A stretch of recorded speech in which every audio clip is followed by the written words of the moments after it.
یہ جو رکوع میں اللہ کی تسبیح بیان کی گئی ہے، اللہ کی حمد بیان کی گئی ہے، اس کی پاکیزگی بیان کی گئی ہے، جو دعائیں مانگی گئی ہیں رکوع میں، سمع اللہ لمن حمدہ، اللہ نے اس آدمی کی حمد کو، تعریف کو، اس کی دعائیں، اس کی التجاؤں کو سن لیا جس نے اس کے سامنے اپنی التجائیں پیش کی۔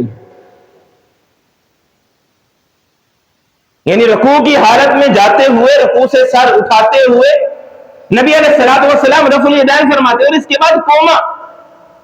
اب قومے کی حالت میں یہ جدید مسئلہ، اسلاف میں یہ بات نہیں ملتی، اسلاف میں یہ جھگڑا بہت کم، شاذ و نادر، نہ ہونے کے برابر ہے، اور دور جدید میں یہ مسئلہ ابھرتا جا رہا ہے کہ قومے کی حالت میں بھی بعض چند ایک مخصوص طبقہ، بعض احباب وہ اپنے ہاتھوں کو قیام کی طرح باندھتے ہیں۔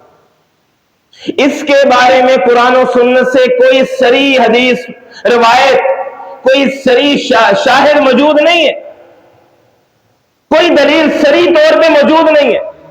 یہ اجتہادی مسئلہ ہے، اگر کوئی باندھنا چاہتا ہے وہ باندھ لے، اگر نہیں باندھنا چاہتا تو جمہور کا موقف یہی ہے۔ تسلسل کے ساتھ جو نماز ہر دور میں اس دور تک جو منتقل ہوتی آئی ہے، اور فقہائے اربعہ جس بات پہ متفق ہیں، جو عمل نبی علیہ الصلوۃ والسلام سے چلتا ہوا ہم تک پہنچا ہے، اکثریت اس بات کی قائل ہے کہ قومے کی حالت میں ہاتھوں کو صدر کرنا، چھوڑنا، باندھنا نہیں۔ اور جب قومے کی حالت میں انسان کھڑا ہوتا ہے، نبی علیہ الصلوۃ والسلام کی حیات مبارکہ میں ایک واقعہ پیش آیا۔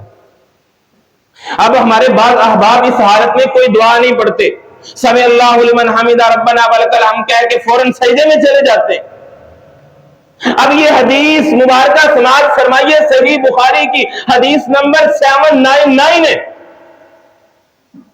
تحقیق کیجئے، خود بھی پڑھیے، اس پہ عمل کیجئے، کس قدر عظیم روایت ہے، صحیح بخاری کی ہے۔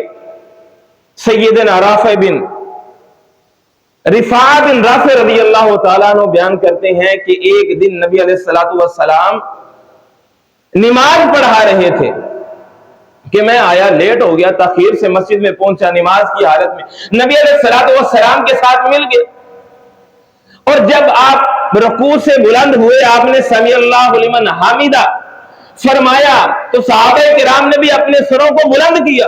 قومے کی حالت میں کھڑے ہو کے ایک صحابی نے، ایک ہمارے ساتھی نے بلند آواز سے کہا، حمدن کثیرن طیبا مبارکن فی، یہ کلمات اپنی زبان سے ادا کیے۔ جب نماز مکمل ہوئی تو نبی علیہ الصلوۃ والسلام نے اپنا نبوت والا چہرہ صحابہ کرام کی طرف فرماتے ہوئے پوچھا، میرے صحابہ یہ کلمات کس نے اپنی زبان سے ادا کی ہیں؟ سمیع اللہ لمن حمدہ کے بعد حمدن کثیرن طیبا مبارکن فی۔ وہ صحابی عرض کرنے لگے، اے ہمارے سرتاج، اے میرے آقا، یہ کلمات میں نے ادا کی ہیں۔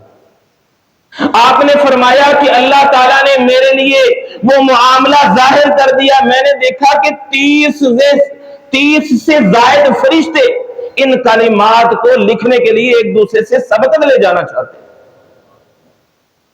اس قدر عظیم یہ کلمات، اس قدر فضیلت والے کلمات ہیں کہ فرشتے ان کلمات کو لینے کے لیے ایک دوسرے سے آگے بڑھنا چاہتے ہیں۔ اور ہماری قسمت دیکھیے کہ جو مسلمان ان کلمات کو ادا نہیں کرتے وہ تو اس فضیلت سے محروم ہو گئے، اور انسان ایک ایک نیکی کا محتاج ہے۔